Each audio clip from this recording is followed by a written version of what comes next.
Hartmann here with you. And in the studio with us, we have Neil McCabe. He is a political reporter with Breitbart News, of all places, Breitbart.com. You can tweet him at Neil W. McCabe, M-C-C-A-B-E. And Neil, welcome back to the program. It's been a long time, too long, Tom. I feel like the prodigal conservative turning. Yeah. Well, it's great to be with you, Thom Hartmann, as we said in Boston. Indeed. And the coin that you gave me.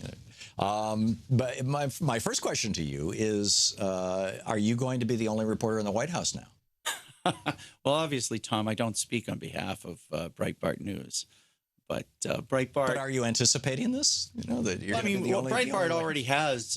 Charlie Sperring has been a White House correspondent during the Obama administration for about a year or two, and after Trump, dissed CNN, he went right to Breitbart. Well, I mean, we're moving away from fake news, Tom, and going back to we being Breitbart, or we being America, the country, America, okay. And so. We expect Breitbart to be front and center in covering the Trump administration. Yeah, well. The relentless march of glory that we're all expecting. No doubt. Okay, so here's the question. Go ahead, sir. The bookies in the UK and in Ireland and the United Kingdom, they're placing, what are the odds about Donald Trump getting impeached? Sure. And it's 4-to-1 odds that he'll be impeached, 5-to-2 odds he'll serve less than a full term, and 8-to-1 odds he'll be impeached within 6 months. Now, you've got on the one hand the Paul Ryan faction of the Republican Party, which is the vast majority of the Republican Party. Okay. A good chunk of it, anyway. Yep. The Paul Ryan branch of the Republican Party saying that we need to basically dial back to where we were before the Obama presidency with regard to health care, right? So, you can get thrown off your policy. You're at the tender mercies of your insurance company, but you at least have an insurance company. And to throw grandma off the cliff, Tom. And there are still some federal subsidies. Then you got the cokehead part of the Republican Party, the so-called Freedom Caucus, and they don't want the government involved at all, right? Do away with Medicare, do away with Medicaid, do away with Social Security, kill the whole thing. And then you've got Donald Trump saying the Republicans want to take away your Social Security, your Medicare, and Medicaid. We've got a mashup of him saying this 12 times on the campaign trail. Literally, the Republicans want to take this away. I won't let them do it. And then yesterday, the day before, he said, our Obamacare replacement is going to cover everyone, right? Universal coverage, not universal access, which arguably everybody has if they can only find a rich uncle to beg enough money to buy health insurance from. So, I've been making this argument for a long time that that the reason Donald Trump won the Republican primary is because he ran as a Democrat. Which is why the Democrats hate him. And why a lot of Republicans hate him. But, that's how he ate the lunch of Jeb Bush. He ran as, at least with regard to trade, jobs and the social safety net. He ran as a Democrat, and now he's talking about governing as a Democrat. How long before the Republicans kick him out? Well, there's a lot of stuff we got to clear up that you laid on the table. First of all, Jeb Bush lost because he was a low energy candidate. Right. And with $170 million? He raised a lot of money. He ran a very dirty campaign. He dropped a lot of Oppo research on people. And I think the party just didn't react. It worked. Mitt Romney was able to win the nomination, dropping Oppo research on his opponents. And Jeb Bush learned the wrong lessons from Mitt Romney. Going back, but Romney won the nomination. Yeah. Sean Spicer and other people are dialing back. I don't know if dialing back is the right word. This promise of universal coverage. If you read the Bob Costa quote from his interview in the Washington Post that came yesterday, it actually says his goal is universal coverage, just as it's your goal and my goal, and we all have this goal. To have world peace and immortality. And so having a goal is not nearly the concrete legislation. So Donald Trump is engaging in weasel word. I don't know if weasel word. I think it's better to have that goal than to have other goals. That's an admirable goal that we laud and appreciate. And but going back to the bookies, what do you think? Let's talk about the bookies. Yeah. Quick question: as you know, impeachment isn't the final the final. Is it impeachment and conviction?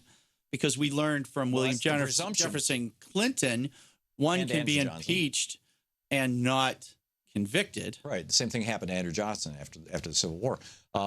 But my sense of it is, and I'm curious your take on this, because you're a pretty the bottom line, pretty straightforward guy, and which is I respect. Tell me about the war in the Republican Party. How much is what are the factions that might actually lead an impeachment charge against Donald Trump in the Republican Party? I honestly don't see it. I think that we have to remember, first of all, just as a general premise, that if any president has 34 senators, he can basically rule as a king. And that, it's when Barry Goldwater came to Nixon and said, "You don't have 34 votes in the Senate anymore," Nixon resigned like a day later, because that's game over. Right. So Trump has 34 senators. So it almost doesn't matter what the House does. For how long? Oh, I think for a while. And you also have to remember that in this Senate, you have the reason for that is that 34 senators can block an impeachment, because the impeachment requires a 2/3 vote in the Senate. Correct. Okay, and so by the Constitution. In 2018, there are 23 Democrats up and 8 Republicans up in the Senate, because in 2012, the Democratic senators had a bumper year, had a great year, right. Picked up a number of seats. And so you also have Democrats in the Senate playing defense. And so regardless of what happens in the House, you're not going to have a conviction in the Senate. I don't know. If you've got Democrats playing defense, they'd be more inclined to vote for impeachment, wouldn't they? They just don't. You just do not want a piece of Donald Trump. What do you mean? Because Donald Trump coming into your neighborhood is a big deal, and we haven't really seen that since Reagan. In other words, what you're saying is members of Congress are afraid that Donald Trump is sufficiently popular that if he campaigns against them, they won't get reelected. They might not even make it through a primary. You don't even have to have that classic airport rally. 34% approval rating right now. But you're missing the dichotomy between Trump's personal popularity or approval and the approval of his policies. And so we don't know what his policies are. Well, I can say as someone who who basically I was part of a team running the polling operation for Breitbart, and so we were not surprised the way the rest of the media was surprised, because we saw what was going on in Michigan and Wisconsin and the different states. But we recognized that Trump is personally unpopular, but his policies are very popular. And this is what people are missing. If by his policies, you're talking about the policies that he shares with FDR Democrats, with Bernie Sanders. I'm talking about building a wall with Mexico. That's amazing. The wall with Mexico is amazingly popular. Like enforcing immigration laws. Like you ask Americans, should we enforce immigration laws? That's 90-10. Yeah, I think there's a bipartisan consensus. Sure. I mean, and it was Reagan who stopped enforcing those immigration laws. I mean, he was the one who stopped. Reagan's always giving those illegals a break. Well, that's what he did. He stopped putting rich white employers in jail when they hired people who were here without documentation. And the consequence of that was, within a decade, the meatpacking industry was no longer a unionized industry. It was devastated, with undocumented workers. The construction industry, which used to be a really well-paid industry. One of my brothers worked in it for years. But Teddy Kennedy also worked with Reagan on immigration reform. Simpson Mazzoli. So but the law was still on the books. It's still on the books to this day, but no president since Reagan, since '86, has enforced that. Tell me, how many wealthy white employers, how many big corporations have been shut down? How many wealthy white employers have gone to jail since '86 for employing people who are here without documentation? To the best of my knowledge, the answer is zero. Well, yeah, it used to happen regularly before '86. And then certainly in these last 8 years, we stopped putting people in jail. We just give them a big fine. So my point is that we don't have an illegal immigration problem. We have an illegal employer problem. And I think that both Democrats and Republicans get that and agree on that. Although, ironically, one of those illegal employers as we found out with the Trump Hotel down here in Washington, D.C., Yes. was Donald Trump. Well, listen, mistakes were made, and we're all learning in this.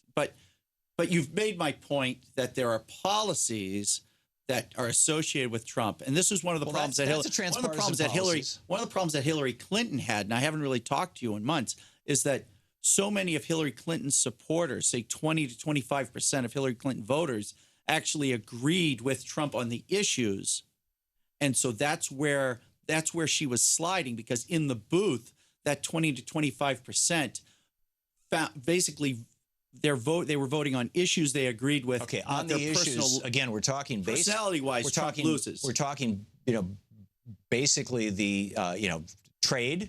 Yes. Right. I mean, he's with the. This is why I say he ran as a Democrat. Democrats have opposed every single trade deal. I mean, the votes in the House and the Senate on every single trade deal from NAFTA forward were majority Republican, minority Democrat. Democrats opposed them. Yeah. Republicans promoted them, and now Trump is going against Republican orthodoxy, which brings me back to the question of how long before the Republicans say enough of this already, Donald. These are not the true roots policies. of the Republican Party, because we remember that Lincoln was a protectionist, and so was Alexander Hamilton. Well, Alexander Hamilton wasn't. Well, arguably, he was a Republican. He was a Federalist. Yeah.